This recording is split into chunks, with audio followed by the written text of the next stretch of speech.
Alright everyone, welcome back again to more of When the Seagulls Cry. As of this video guys, I finally completed episode 4, and we're about to embark in the next one on episodes 5 to 8 I believe.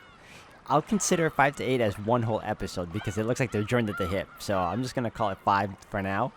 And if it does indicate that we're moving on to episode 6, 7, and so on, then so be it. But until then guys, I'm just gonna say that it's like episode 5 as a whole. And the ending of episode 4 was very climactic to say the least, and it's also bittersweet. So I'll let you all get I can't even speak right now. I'll let you all see for yourselves how this is gonna come, and if anything else guys, we're gonna continue on until we see all of this through. So thank you all for watching, and let's do this. Alright everyone, welcome back. 帰りたい。親父やおふくろ。エンジェのところに帰りたい。もう、嫌だ。ここは嫌だ。もう魔女は嫌だ。ゲームも殺人も嫌だ。嫌だ。嫌だ。バトラの魂が戻りかけてる。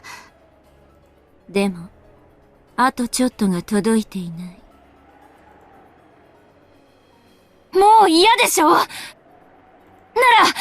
族の元へ帰るためにも戦って、メアトリーチェを打ち破って、帰ってきて！嫌だ。もう魔女は嫌だ。ベアトも嫌だ。どいつもこいつも嫌だ。お前も嫌だ。お前だってどうせきっと魔女の仲間だ。いつまた裏切るかもわからない。何も信用できない。赤くない言葉は何も信用できない。Well, that's new. I never thought I'd hear him or even see him use it like that. 俺に構うな。構うな。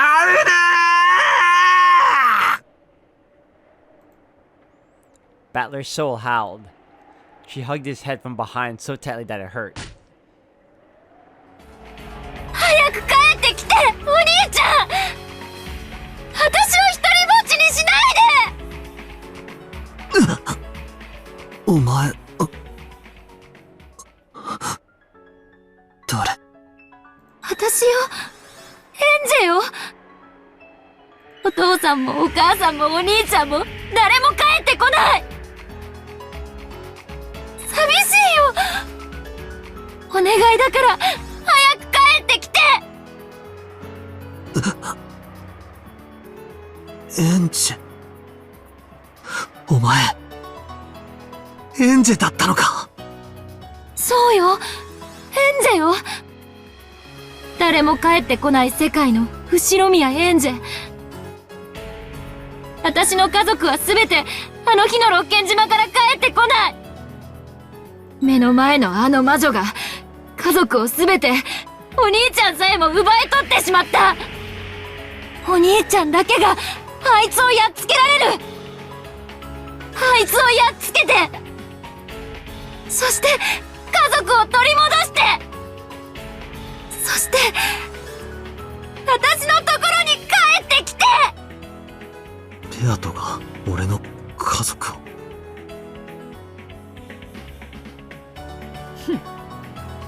そうとも。逃げも隠れもせぬわ。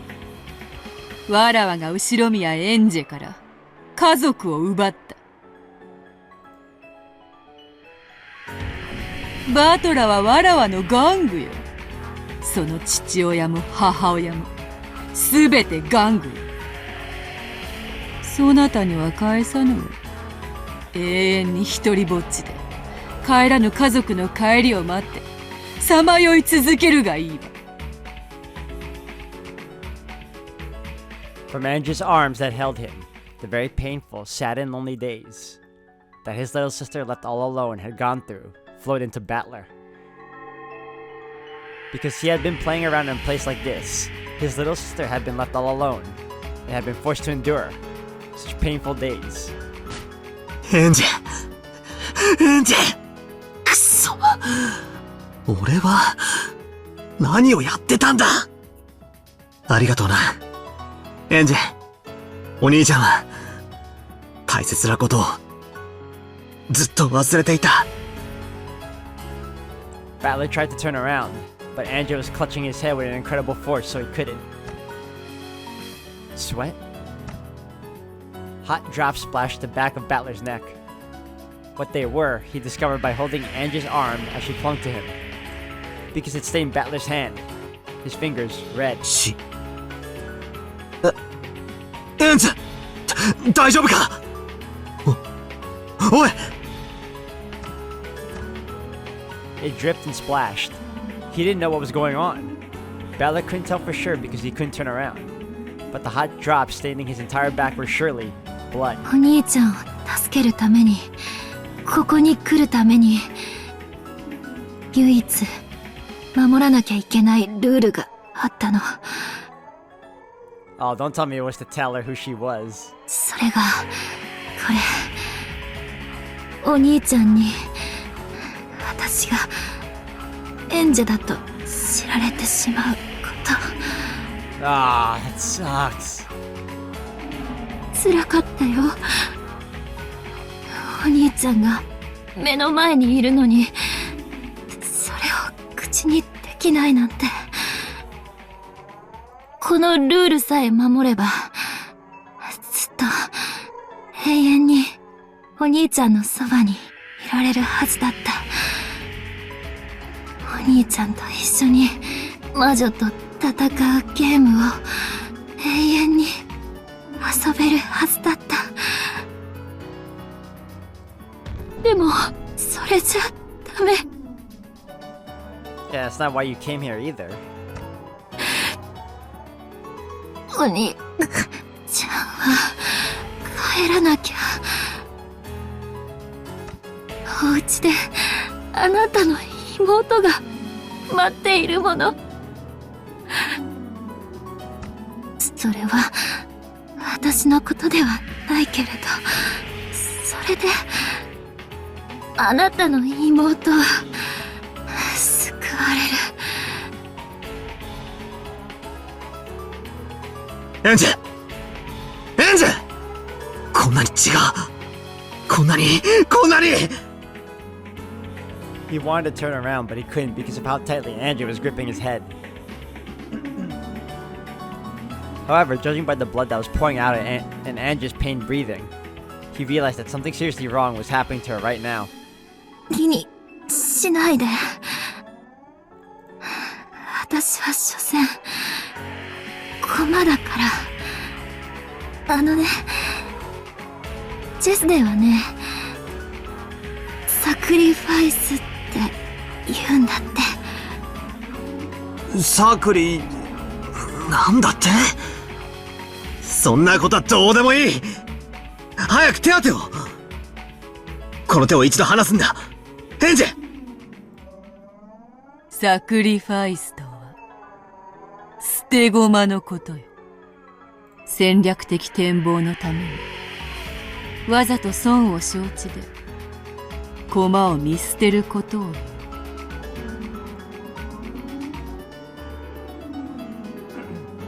The ultimate goal in chess is victory against the opponent, so sacrificing a few individual pieces is no problem if that can bring you to victory in the end. Anja had made a level-headed decision. She had been told over and over again that she was a piece, not a player. In order to act like a piece and save Battler right now, she herself needed to become a sacrificial piece. Battler had to be made aware. His purpose in playing this witch's game must not be something abstract like finishing off the witch. He needs to win the game. He needs to release himself and he needs to bring his family back home. Why? Because he has a family? A little sister waiting for him to come home? A being created to bring Ushirimiya Anja's voice to him? That is who Anja Beatrice is. Who I am. I will use the piece I am as a sacrifice, to give Onichan the will to fight, to give him purpose. Onichan, my purpose is to not play with you in a witch's game for all eternity. I came to bring you Ushirimiya Anja's mourning and sadness. That is my unshakable purpose. エンジェ、エンジェ、うわー！ The white skinny arm holding Battler was pale and transparent, almost like wax. But it was stained so cruelly with fresh blood. 私はもう消えちゃうけれど、お兄ちゃんは頑張って戦ってきっと私のところへ帰ってきてね。待ってるよ、ずっと。お兄ちゃんをもっといっぱい手助けしてあげるつもりだったのに、何もできなかった。ごめんね。いいんだ。お前は俺に教えてくれたじゃねえか。どうして俺が勝たなくちゃならないか。そして俺が絶対に勝ってお前のところに帰ってやらなくちゃって。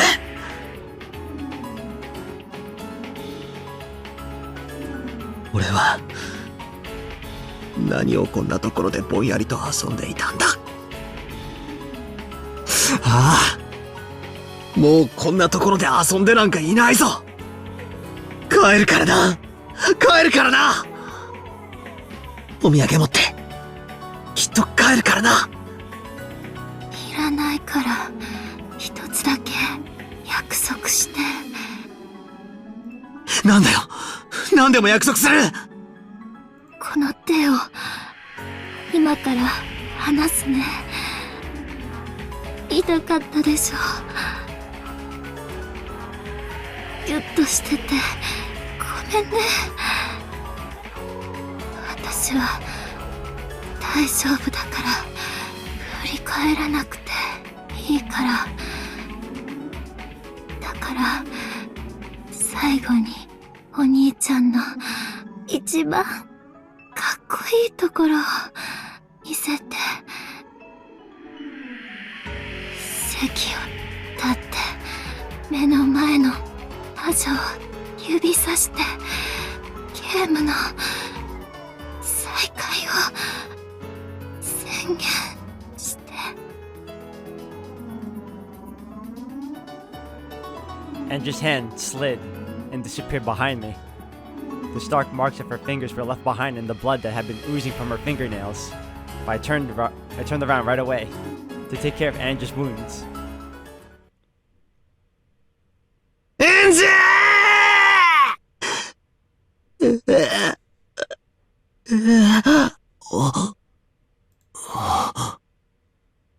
エンジ。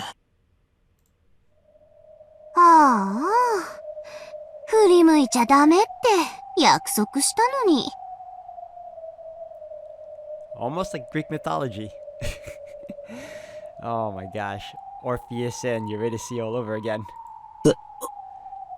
エンジ。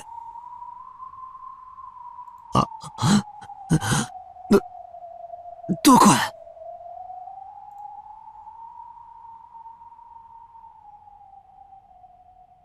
Behind my chair, as though about 10 watermelons packed with blood had all been smashed, there was a sticky, pulpy mountain.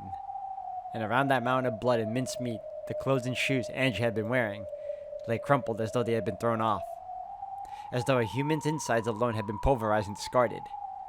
As though Angie, who had been standing there until just a second ago, had been crushed. エンジ。エンジはどこだよ。エンジはどこに消えたんだよ。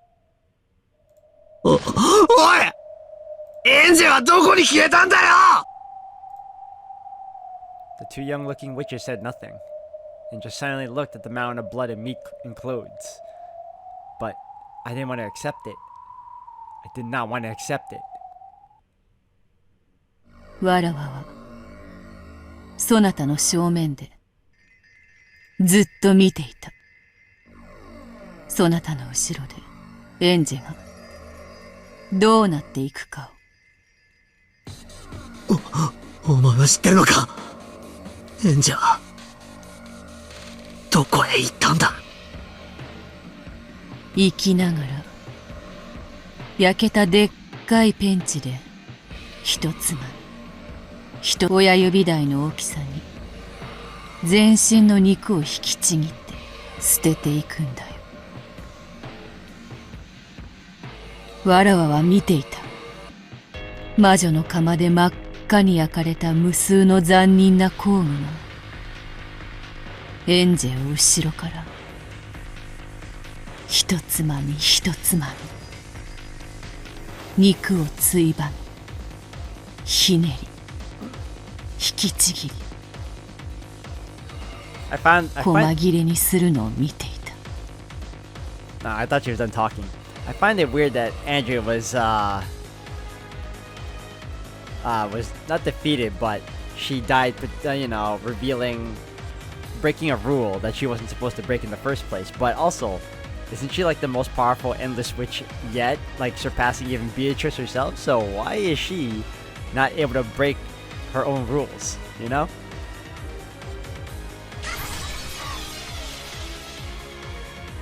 エンジェは誇っていい。兄と最後の言葉を交わすためにその苦痛の喘ぎを最後まで耐えたことを誇っていい。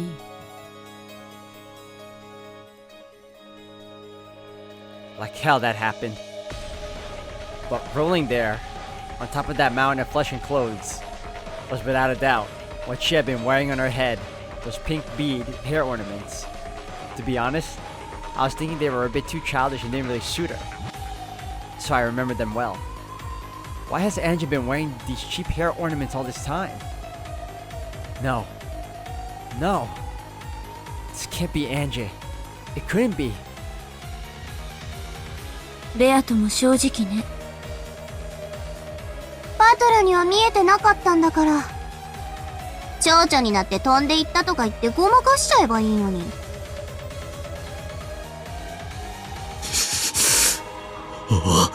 お前らも、それを、見ていたのか。エンジがバラバラに引きちぎられていくところを、見ていたのかよ。見てて。そんな、平然とした顔を、知ってたのかよ。Alright, answering, Berncastle, Lambda Delta, and Beatrice looked at me. Some in pity, others in derision. She was calling herself Gretel. So after what happened with Virgilia in the last game, I was thinking up until now that she might be Beato's underling. And I was making sure not to trust her even though she was on my side. And then just as I learned that it was actually Angie, I'm not permitted to see her face. And when I turned around, I find something like this. Ugh. 良いではないか。妹のことなど。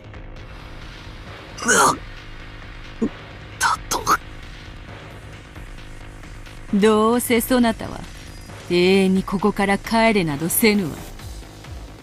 そなたが帰らぬ世界の妹などどうなろうが知ったことではなかろうが、そなたがここで遊んでいる限り無数の世界のエンジェが孤独となり、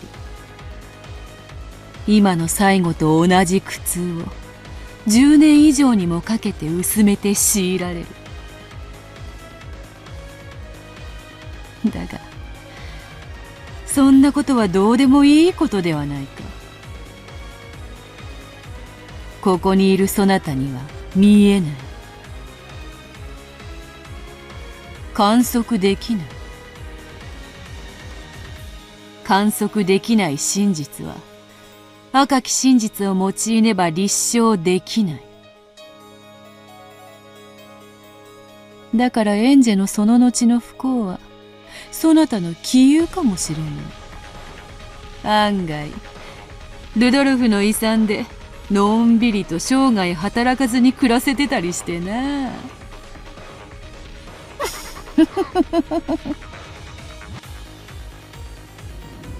That was a lie.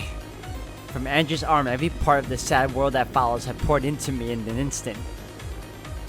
It's all because I keep on lazing about forever and playing in a place like this.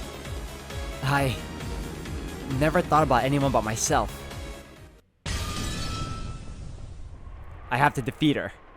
I have to take back my family. And come back to Andrea who's waiting for me. As soon as humanly possible. Because even as I hang around with the witch like this, Andrea's heart continues to be torn to bits by sadness.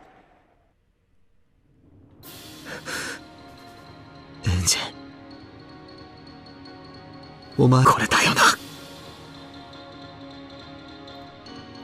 Towards the cruel witch who had indifferently spoken of Andrew's brutal last moment slowly. And yet, with all my might, I pointed. ベアトリーチェうん。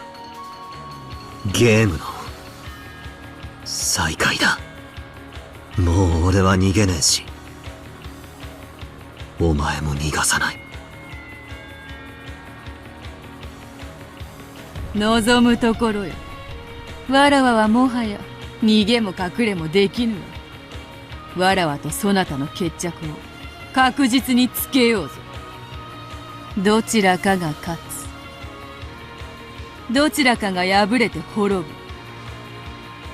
それ以外の結末は存在しない。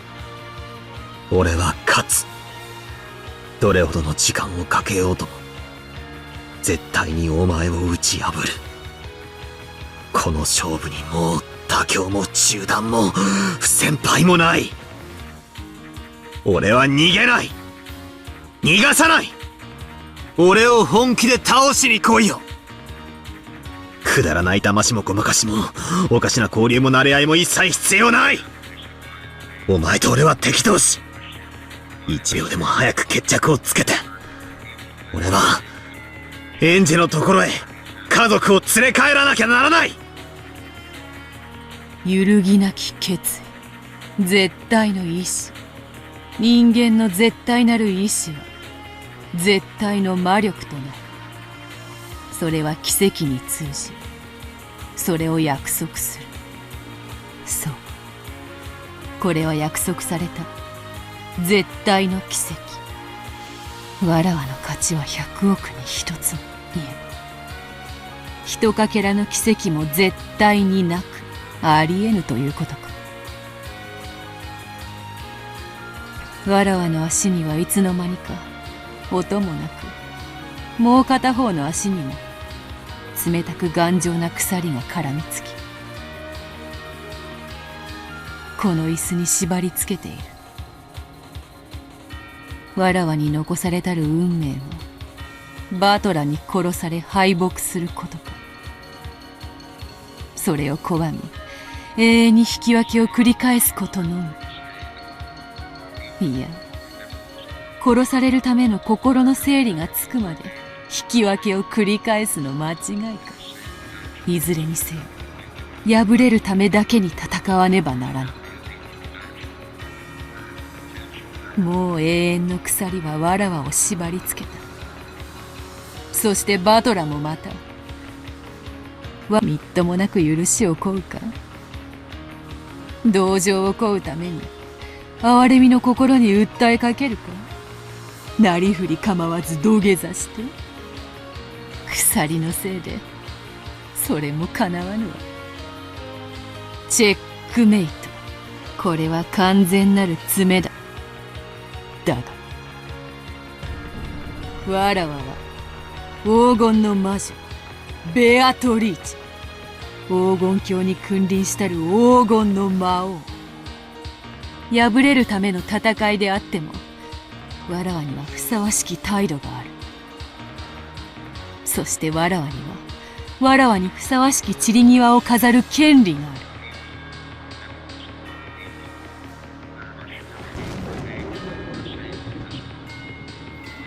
るわらわとて同じよそなたに我が魔法を存在を認めさせてこの島に黄金鏡の扉を開くそなたはその最初の茶会の主賓となるだろう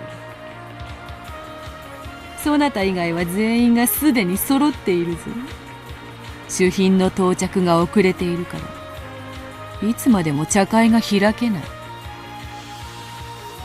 そなたの父親も母親もいとこたちもみんなお前の到着を待ちくたびれているぞ。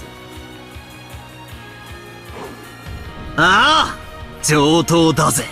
まったくにもって上等だ。何が魔法だ、何が魔女だ。お前との遊びはこれまでだ。行くぞ、ベアトリーチェ。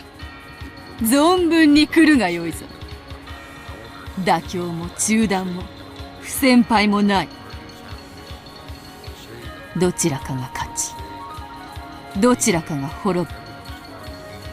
お前に負ける意志がないというなら、わらわを倒すしかない。殺すしかない。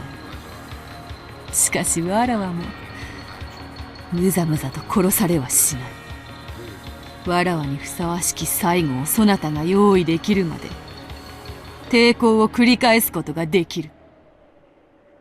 そなたにそれができるか？いや、できるだろう。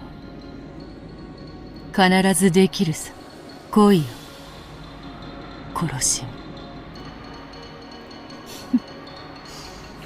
に。やりにくいか？ならばいつもの調子で行こう。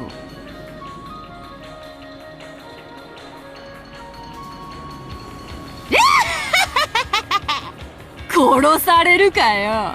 せめて勝てなくてもお前に勝ちを譲らない程度の嫌がらせはできるんだぜ。ほう、いい面構えだ。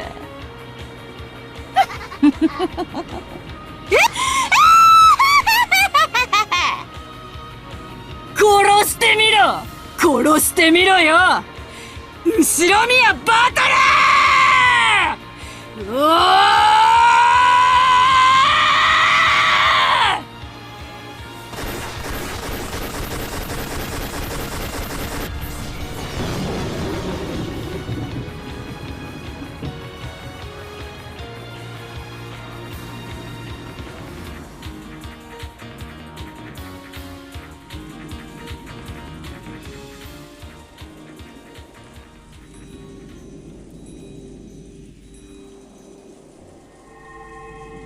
So that's the end of episode 4, and see, I already knew that in some ways Beatrice wanted to die because she's been a witch for God knows how long. Alright, let's see, we got the tea party again, and we got... Okay, so here's the thing, I missed out on the character deaths because it's been so long since I last checked them, and I still can't check it. I have to wait till I do, I guess I have to wait till I do all the tea parties, and we are finally moving on to episode 5. Now the thing is, I don't know if, because let me show you. See, 5 to 8, it's all connected, so we're not going to be doing any more individual chapters anymore, individual episodes. It's like, I think it's all in one now. Like, this is like, it's already been like heavily hinted that episode 5 will be the final episode, even though it's just 5 to 8. It's essentially all in one go, so I'm considering it just episode 5 as a whole. Alright, so I guess we start with the tea party, and then we'll be doing this one next. Wait, characters. Oh, no, it's not the same as checking. Wait, is it the same? Hold on. Yeah, okay, I have to wait till I get through all of tea party and this question mark thing, and then once episode 5 unlocks, I should be able to check out the character that's of episode 4. Alright. Episode 4 of Tea Party, here we come.